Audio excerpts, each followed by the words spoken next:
Hi, hello, I'm Sam Harrison. I read, review, and discuss fantasy and science fiction books.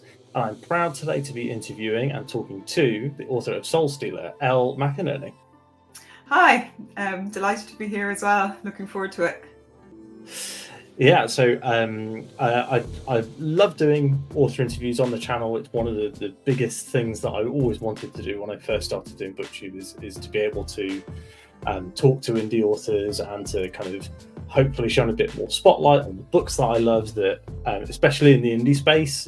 I know it's a real struggle to get those books out there. What could you give us a bit of an elevator pitch for Soulstealer?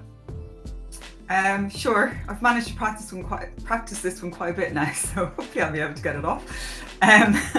It's set in a world that was destroyed by magic 200 years ago, when there was basically a huge war between the Dark Lord, who is called the Ilk Lord in Soulstealer, and his monsters and the other peoples of the world. And that led to a continent basically disappearing under the sea. And the event was called the Ruin. And now we're in the story begins then 200 years after that. And you've got the main character, there's three main characters, but like the main character is Ina, and she lives on these remote islands, and she's a hunter for a tribe, and she's got the dark god's magic. And unfortunately, if anybody finds out that she has that magic, she will be executed. And they test children around the age of kind of nine-ish to see if they have that magic with an artifact called the Godstone. And she finds out that her lover's daughter has got the dark magic, and now she has to try and find a way to save the child without revealing the secret, her own secret herself, and also getting executed. Excellent. I have to say, I think Faye was my favourite of the three POV characters. I just really liked the difference between her, like where she was and where she'd come from, and like the PTSD that she basically had from her upbringing. I thought that was really, really well written and like really interesting character. But I won't diverge too far from. I don't want to get too deep into the weeds yet, because I do want to ask you about your favorite characters later. So, is this one? This is your first novel. So I know. Yeah, the first one I've published anyway. I feel like I read somewhere, or we talked about you kind of starting to write this one years and years ago, and it's kind of evolved and grown and become the Soulstealer that was released. So when did you first know you wanted to write a book? I think I was around 10. My dad started he read The Hobbit and The Lord of the Rings to me and my sister when we were children. So he'd gotten me a beautiful illustrated copy of The Hobbit, I think for my when I was 9 for Christmas. And I thought it was a completely ridiculous story. I thought, it's like, this kind of man lives in a hole, that's stupid. But he was very clever and said, oh, I'll read it to your sister instead. And I was like, no, well, I'm not getting left out as my book. So that was the beginning. And especially after Lord of the Rings, I just started writing my own Tolkien fan fiction essentially, and then just kind of became obsessed with fantasy. So yeah, I just kept writing from there. The very first version of Soulstealer started writing when I was about 12. Like, there's the characters, the main characters that you still have today, like the kernels of those characters were actually born in that. And I used to write it on hardback notebooks and pencil, so I could rub it out if I needed to make changes. So yeah, it's been in my head for a very long time. So I guess one of my next questions was going to be, what's the inspiration for Soulstealer? So did you take much inspiration from The Hobbit, or was it more stuff that you read later on? There was, I would say, The Lord of the Rings more in terms of very much, the sort of big epic fight against the Dark Lord really stuck with me, and having that sort of fellowship and band of adventurers. I read a lot of Dragonlance after that. I loved the Dragonlance Chronicles. Then Remy Defies, like Magician, all of those books as well, I absolutely adored.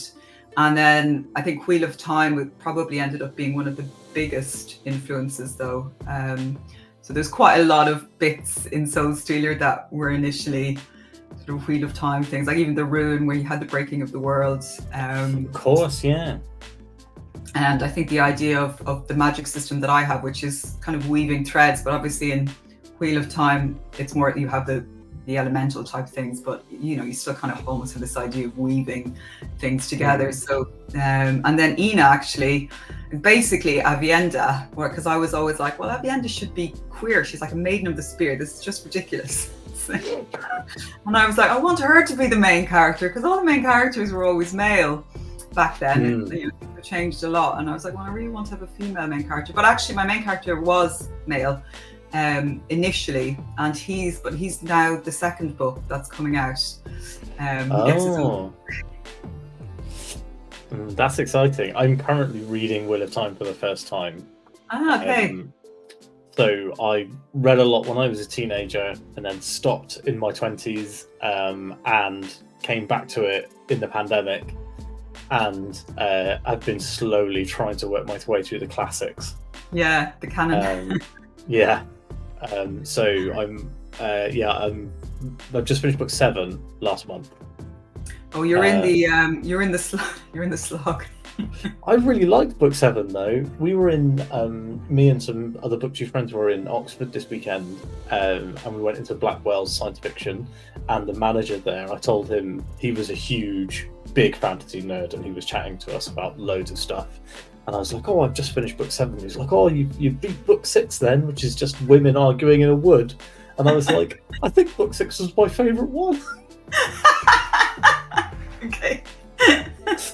But I quite like how episodic it's gotten at the moment. It reminds me of like a good TV show right now. Although if you were waiting...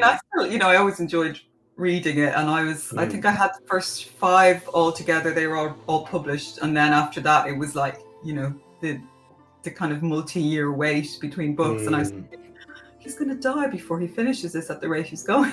Of course he did. So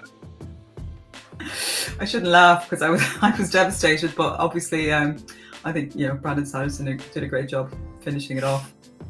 So I've heard. Like another who we shall not name. I think there's a few, unfortunately, that I'm never going to finish up. Yeah, but that's the danger of the big series. Yeah, definitely. Have you got a planned series length for the Unraveling? I do want to keep it relatively compact, because I feel that there's always a danger when it gets really long that it kind of can lose a structure, and that's where you kind of have those issues a bit. And I'm very focused on structure. Structure is something I'm very obsessive about. So I know I really want to keep the shape. Now, I had planned basically the main series as a trilogy. The one that's coming out now, Overlord, is actually kind of like a prequel, so it's not really it's a difficult one, because it was initially part of Soulstealer, but I had to take it out because they just didn't work together, the storylines. It needed to be its own book. Having said that, I tend to underestimate how long things will be, so it could stretch out a little bit longer, maybe to 4 or 5, but I'm not planning like 10 books or anything like that. I do want to like bring it to an end, and within a reasonable amount of time. So I think it's a lot to ask people to kind of wait for 2 decades. I think when the book assignments came out to all of us, Soulstealer was the longest book by far. And everyone was like, oh no. I looked through the list and I was like, okay, I'm going to say that I want to read Soulstealer because it looks fantastic and really interesting. However, I'm also going to pick 3 really short books. I had to read 6, so I picked like 3 average length ones, 2 short ones, and Soulstealer. Now, you were saying that you are a big structure nerd. So are you more of an outliner, or are you more of a discovery writer when it comes to your stuff? I'm very much an outliner. I love to plan out structure, and I generally need to know where I'm going. So having said that, though, things inevitably end up changing quite a bit as I go along, and I realize, oh, this isn't going to work, or that I discover other things about the story or about the characters, but then I'll kind of update my structure plan. The overall shape tends to be there, but more on a sometimes more micro level. Then I'll make different decisions depending on what feels right for the story. So like removing Gideon's story from Soulstealer, I guess that's kind of like this has changed the plan sort of thing. Yeah, it was that one. I suppose I probably didn't have a massive outline when I first started writing because I was a kid, so I was just writing. It was only when I really started to, and I had a big long hiatus as well in my 20s, and I was writing other stuff, and then it was only when I came back to it properly with like a very serious intention to actually try and publish it, and started studying structure more kind of specifically, and like reading a lot of craft books. And then I was like, oh yeah, this makes so much sense to me, and immediately I just felt like I improved things so much. And then so from then on I was very solidly, structures, outlines, understanding the story shape, and analysing books a lot in that way as well. Cool. Have you got any writing books you'd recommend? Oh, don't get me started. I'm just making my own notes here because at some point I'm planning on writing a book that I've also been planning for years and years. Oh yeah? I want to ask you about that one now. I basically had like one idea for one that I was like, oh, wouldn't it be cool if you could do this thing with magic? And then I was like, I don't think I've read that in a book before. I was like, maybe I should write it. So that basically was the germination of the idea. And then I read Brandon Sanderson's Era 2 of Mistborn, the one that's set in the like more of a steampunk era. Yeah. And I'm not a big steampunk fan, but I was like, like trains and like revolvers and like a slightly more advanced level of technology in fantasy I really appreciate. So I was like, I'm going to do that. And then the ideas have kind of piled in to now I have a basic outline, but I would like to know a bit more about writing. I actually find that the number one book that for me pulls together the emotional character side and the kind of structure plot side is called Story Genius by Lisa Cron. It's probably number one that I recommend because I think it's just brilliant the way, because sometimes some books like they might structure, like they focus too much on the structure and then the sort of character bit of it gets left out. Whereas she's really good on the way she describes it and kind of gets you to really sort of brainstorm your characters in advance and how their past is shaping their future and the plot. And I think that's like number one book I always say to everyone if they're looking for how to structure a story, basically. Awesome. I will definitely pick that one up. It looks like it's available everywhere. But back to your book. So, do you have a favourite character in Soulstealer? It's tough because I love them all in their different ways. I think most people love Faye the most, and she's easy to write and very fun to write. And I do feel very at ease with her, and her and Rua as well. They're just very fun and easy. But I mean, Ina is close to my heart as well, and she's, again, I found her easy enough. Alexios was very difficult. I had a very, very hard time with him. Trying to put myself into 200-year-old man who lost everything when he was a child is not the easiest thing in the world. So, yeah, I don't know. I mean, I do love writing Faye, but can I say she's my absolute favourite? It's probably, I love them all. It's like saying which is your favourite child. Well, do you have any favourite like secondary characters? Because I know I said in the review that Rua was one of my favourite characters. I thought he was really interesting, especially because you get just a little snippet of his backstory, like just enough to make you interested. Yeah, no, I love Rua, and he had a much more major role initially, which comes out a bit more in Overlord. And spoiler, he will be around a lot more in book 2, so he actually becomes a more major character. Oh, cool. It's just that the way it turned out, he's just kind of slipping in, kind of slowly at the moment. I remember reading it and being like, "Oh, this isn't one of the 3 main characters." There's a few times where you give us perspective chapters that aren't the big 3, and every time I was like, "Oh, what a treat!" Yeah, no, he does seem to be quite popular, and again, he's one of the first ones I ever designed, and he's always been in my head. So I'm actually, as part of my Kickstarter that I'm currently running for Overlord, we've met our second stretch goal is actually going to be a little short story about Rua's past. So he's particularly keen at the Kickstarter, and he'll that story. Yeah, we'll definitely have to circle back to the Kickstarter stuff, because I do want to ask you about that. So we did talk a little bit about writing advice. What advice would you give to an aspiring author? So not me specifically, but I will take the advice. But I know that a lot of guys, a lot of people who watch the channel are maybe interested in self-pub because they want to self-pub. So if you've got any advice, I'm sure that people would love to hear it.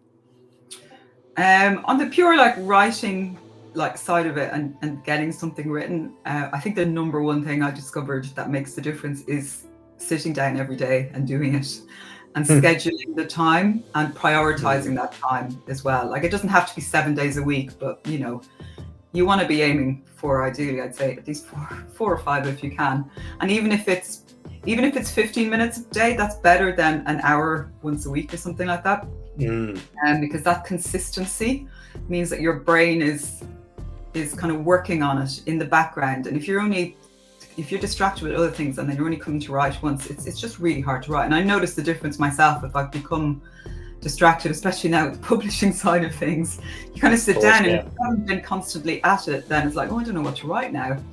And I think a lot of writers or people, when you get into it, you just kind of go, oh, the inspiration has struck and now I must write. And you might write all day, but the inspiration actually strikes a lot more regularly when you just sit down in front of the computer. More chances for inspiration if you're going to be giving more time to thinking about and writing. Yeah, it just keeps it in the forefront, and it just means that you're also kind of taking it. If you want to be professional, you have to behave like a professional, and that generally means sitting down and doing it, whether you feel like it or not. And there are definitely times when I don't particularly feel like it, but I'll still sit down, and I might not write very much, but you're kind of showing up for work. Yeah, definitely. I've got the same philosophy for YouTube. I've been saying ever since I do it, I'm like, I will do 5 videos a week, and oftentimes I will batch film it, but then the time that I'm sitting down every day is to do the editing, Yeah. So I'm already used to it. I need to just add some writing time to my routine. Yeah, exactly. So speaking of publishing, you've just kind of gone through the mill, I guess, of the self-publishing effort. How have you found self-publishing? I love loads of it, and I always wanted to run my own business, so it just made so much sense for me to publish my book myself and do all that. And I decided to go kind of initially full hog and I'm going to do full e-commerce and do direct sales, and as you can see, there's a lot of print books there. So I actually sell more print than ebooks, very unusual for an indie, mostly at the moment through TikTok Shop actually. But people, surprisingly, they will pay for the signed copies and the hardbacks as well. I sell way more hardbacks than I ever thought I would. That's really cool. So it was, there was a massive learning curve, just even learning how to create Shopify, because that's actually, it's not like a basic sort of WordPress website I had initially. Working out logistics, fulfillment, all of these things. But I'm someone who loves learning, so I'm always at my happiest when I'm kind of in a learning curve. And then I always kind of go, why are you doing this to yourself? you figured it all out, and now you're doing Kickstarter. Just like, why don't you give yourself a break? But I'm not very good at that either. It's just like, okay, what's the next thing now? I figured out that. So it's quite exciting, but I have to be careful as well, because it can get overwhelming, especially the promotion side of it, doing social media. I'm a writer, and I like writing my stories, but then you kind of feel like you're promoting yourself a lot of the time. And so there's definitely, like, you have to kind of find a balance, I think, mental health wise, with the marketing side, and then making sure you're keeping writing the whole time. I've definitely seen even traditionally published authors saying, like, the marketing budgets just aren't there for books anymore. And they've got to have a strong social media presence to market their own stuff, because the publisher isn't going to. It's difficult. It's one of the reasons as well I didn't want to go trad, because I thought, well, if I'm going to have to do all this anyway, absolutely. I'd rather have the control over it and be able to test things and know what's working and not working, and have that, the feedback of everything. Whereas, when you're trad, you don't get that. You obviously, you can know how many views your post got, but you don't know, is that sold any books or not, because you don't get that immediate sort of insight. Absolutely. So it seems like it's quite hard work for them. I mean, it's work in a different way, I guess. Yeah.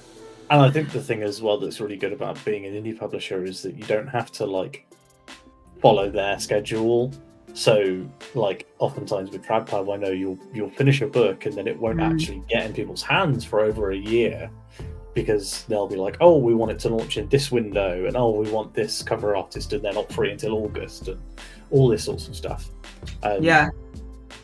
So having full control is definitely something that I think a lot of people are now thinking, like, maybe this is the best way to publish stuff. I mean, I love having the control over everything. Sometimes I'll be like, it would be nice, there was some other people. Obviously, I do work with other people. I don't do everything myself. So I have a cover designer and editors, etc. But you're making all the ultimate decisions yourself, which is great. And I love that. It's sometimes, but, and I do have people I can kind of go, is this what I should be doing? That I can ask at least, but yeah.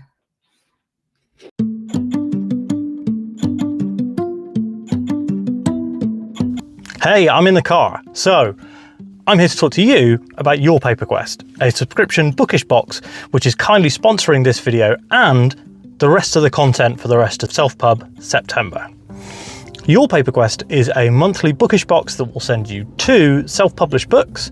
Those books will be roughly 600 pages of content in total, and on top of those books you'll also get some bookish bits in the box and access to the Your Paper Quest book club, where you could talk to other subscribers about the books that you've been reading and ask questions of the authors of those books. The authors will then post a monthly interview, and you can choose whether you can have this monthly, bi-monthly or quarterly, whatever your reading speed. If you're interested and you live in the US or the UK, where Your Paper Quest is based, then you can sign up today using my discount code SAM20, which will give you 20% off of your bookish box, and it'll support the channel. So please go ahead and sign up, and I'll talk to you about these books soon. So moving on from Soulstealer a little bit, how have you found the SPFBO experience so far? I don't know whether am I the first person to read the book through SPFBO? I think possibly. I think so, unless haven't heard. I mean, I know some other people who have read it who are authors, but I mean, it's kind of nerve-wracking because there's just this little drip feed, so you never know when anyone's going to announce anything, and everybody's got a different process, it seems, in terms of the different blogs. So I think there's just a lot of a lot of nails missing among writers at the moment. It's just waiting to find out what their fate is. Did you know that you'd been assigned to Philip Chase's team or not? I knew that, yeah, but I didn't have the breakdown of who in Philip Chase's team it was. And yeah, it was kind of a little bit hard to figure out what was going on in different places. So I'm on the Discord, so we kind of keep each other informed. So, when reviews have gone out and videos have gone up, it's like, oh, here you go. Yeah, I mean, I do like to reach out whenever I review a book and be like, hey, do you want to talk about this? Do you want to come on the channel, sort of thing? Because even though my audience is quite small, I have seen, like, I don't know if you saw, I interviewed Thomas Perkins, who did the other SPFBO book that I thought was very good that I read. And he messaged me afterwards and was like, I've sold these many books since your video. And I was like, great. oh, that's really cool to hear. I've got that one on my list now since you've been recommending it so much. Yeah, it's really good. It's not very... the one big reason I picked Soulstealer was because Soulstealer is so fantastical. It has so really well thought out magic system, and it's got this really big epic scale, where Surviving Westcliff is not very fantastical at all. There's no like magical monsters or anything in it. I feel like there may be something down the line, because it is set in a secondary world. I'm looking forward to whatever he writes next. But yeah, in the end, I was like, oh, I basically was, I was like, oh, I'm almost at toss a coin stage because the books are both so good. And then I was like, no, actually, I think Soulstealer is just. I think Soulstealer, like I said to you before, I do think you have the chance to go all the way based on the other books that I've read. I haven't read any of the... I think I've only read one previous year SPFBO winner, and I thought Soulstealer was better than that book. I won't say which one it is, because I feel bad, but I do think that it was better than that book that I had read from previous years. So I'm eager to see what Philip thinks, because obviously it's his choice for the final finalist from our set of 6 that will be going forward. So yeah, I'm interested to see what he thinks. I think he will like it based on the kind of books that he likes as well. So yeah, I'm excited. I think he said he's going to announce it in October. Okay. He told me the other day, but I can't remember what it was. But he's going to do a big live stream where it'll be all of us judges. We'll all pitch our book, and then he will announce which one he's picked. So I'm excited for that. And you talked a little bit earlier about Kickstarter. So Kickstarter is for your new it's the prequel, isn't it? Overlord? Yes. Is it prequel or is it like it is a prequel, isn't it? It's a prequel. It does take place. It takes place 5 years before Soulstealer, 5 or 6 years. But it's quite closely related to the main story. So it's kind of like it expands a lot more on characters that are in Soulstealer and that will crop up and be important in the second book as well. And there's a lot of, it's kind of almost, you can read Overlord before Soulstealer. There's no spoilers, and you would just kind of get a different sort of perspective on the story, especially with some of the characters. But it's almost like a bridge as well to book 2, because it sort of opens out some of the world that actually will really become a big part of book 2. So yeah, it was an odd one to write, but it's the story of it is how the Ilk Lord basically comes back to life. So it's the villain's story, and I always loved the villain perspective. Yeah, me too. So yeah, it was very difficult to write, though. It's been one of the most difficult books I've had, just because you actually don't have that many models, because it's a dark one and it's more of a tragedy. So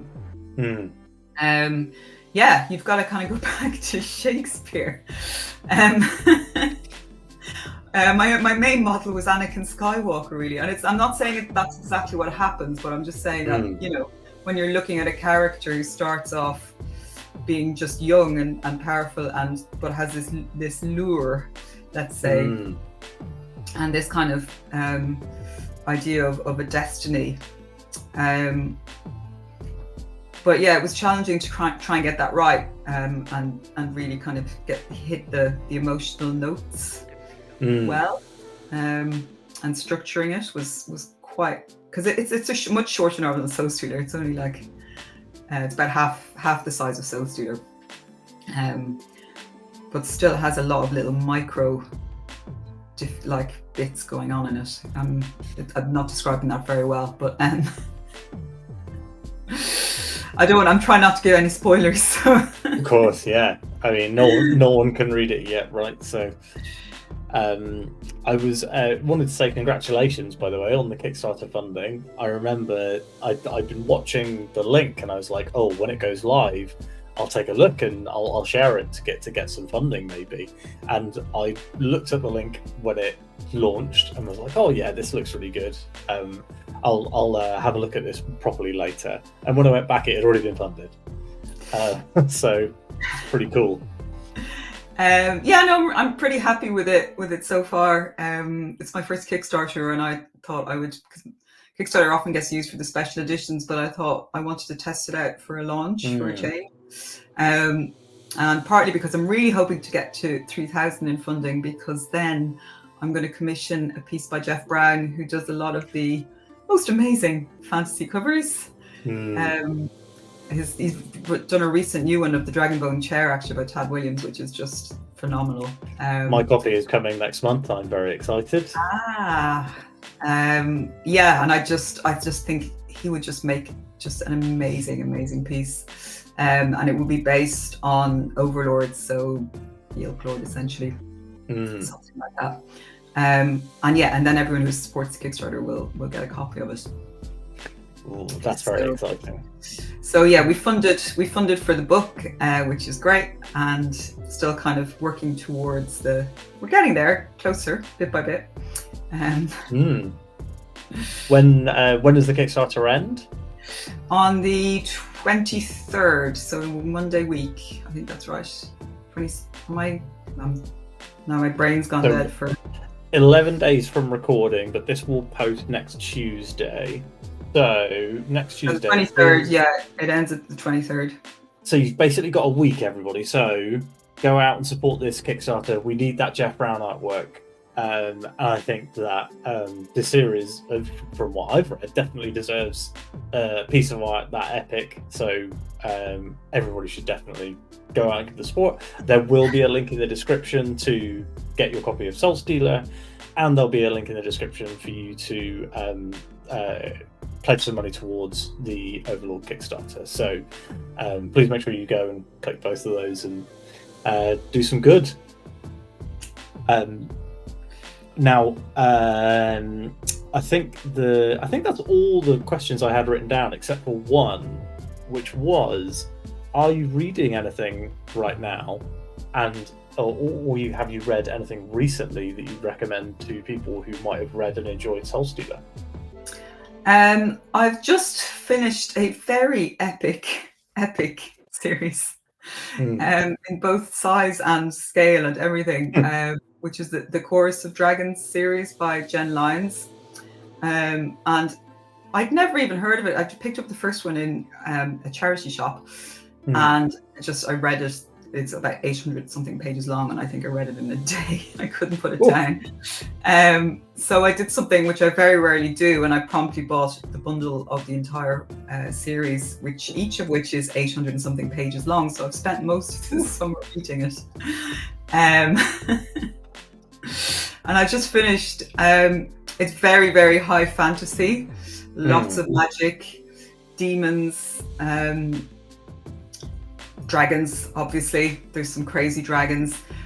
And it starts off with this idea of, what if you're not actually the hero? And I love this kind of subversions of the chosen one trope, which is what I play with in Soulstealer as well, and in my series. So that was what first drew me into it. But I thought especially the first book was just brilliant. And then I think the biggest criticism it gets is that it's complicated. I actually love the fact that it's complicated.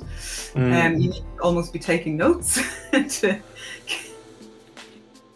There's just so many people and different things that you discover along the way. But I really enjoyed it, and I think it's she's a video game producer, I think, as her main job, and it really does feel video gamey, but in a good way. I could just totally see this being an amazing RPG, and I think someone should actually turn it into a game.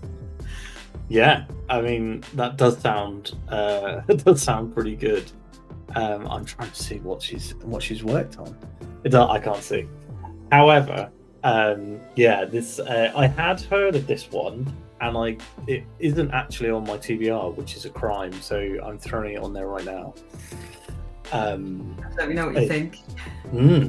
Yeah, people are talking about it to everyone. I'm like, this is great. I see readers also enjoyed the Silver Blood Promise, which I heartily enjoyed earlier this year. Another Jeff Brown original cover. Ooh. So I'm sure that looks like it's quite good. Also, quite a few of my BookTube friends have got it on their TBR, so maybe I'm behind the times. It's your sign. Yeah, definitely. Yeah, so yeah, Rune of Kings by Jen Lyons, right? That's the first one? Yeah, that's the first one, yeah. Cool. So, those were all of my pre-prepared questions. I was just wondering if there's anything else you wanted to kind of chat about in terms of pitching for Soulstealer, or I mean, I think I've just lost the thing that I was planning on saying. Yeah, so I think that like I said to you guys before in the review, if you watch that video, and if you haven't, then please go and watch it. It's spoiler free, just like this chat, so there's nothing that will ruin your enjoyment of either. However, I really recommend this one, and it's on Kindle Unlimited as well if you are a Kindle Unlimited person, or you could buy a signed hardback or paperback, which you can see lovingly modelled in the background. It's my shrine there. I've got the candles and everything. I think the next question on everyone's lips, but especially mine, is book 2. When can we expect it? Well, I'm currently working on it now that Overlord's pretty much done. I do have a full rough draft of it together, but it's still got a lot of filling out to do. I'm hoping to kind of finish it by the spring, but the plan is to really knuckle down when the Kickstarter is over and just have a very intense writing period and kind of pull back on the other stuff a bit, and I've got things in motion now, I suppose, on that. So yeah, I'm hoping to just be able to really dedicate and get book 2 kind of solidly down by the spring. Well, absolutely count me in for when it's finished. I'll be looking forward to it. I certainly will. Awesome. Well, it's been really fantastic talking to you today. If somebody is out there and is like, I'd like to follow Elle on some social media of some kind, where can they find you? I mostly use TikTok, Elle McInerney. You can find me there. I am on Instagram, but I don't really post there because I haven't really worked it out yet. So yeah, TikTok is where I tend to post more regularly, so that's probably the best place to find me. Big bookish community on TikTok, isn't there? It's the only social media that I don't do because it's too addictive. Yeah, you have to kind of you have to be careful with it. All right, I've got rules now about checking. I had to put a time limit on my Instagram account because I switched from TikTok to Instagram and then was just like, this is the same problem. But anyway. Yeah, it's easy to get distracted. It's social media is the bugbear of anyone trying to be productive or do some good reading. So I know, I find it ironic that we spend so much time on TikTok talking about the books and should be reading them. I think I was talking to a friend on the weekend and was like, do you know, I think I probably spend about 10 hours a week on the YouTube channel. I wonder how much more of that time I could read. But most of my friends do 1 video a week and they're like, I don't know how you do 5. Yeah, 5 is quite an output, all right. It's all planning and the fact that I barely edit anything. Yeah, the editing sucks up time, all right, with the videos. Absolutely. I've recently started doing video in 4K because apparently YouTube prefers it, and everything now takes 3 times longer. Oh, really? Yeah. However, this video is not in 4K, but it has been a fantastic experience. It's been great chatting with you. And you? Yeah, and like I said to everybody, if you have not got a copy of Soulstealer yet, it's very easy to find. It's on every bookstore.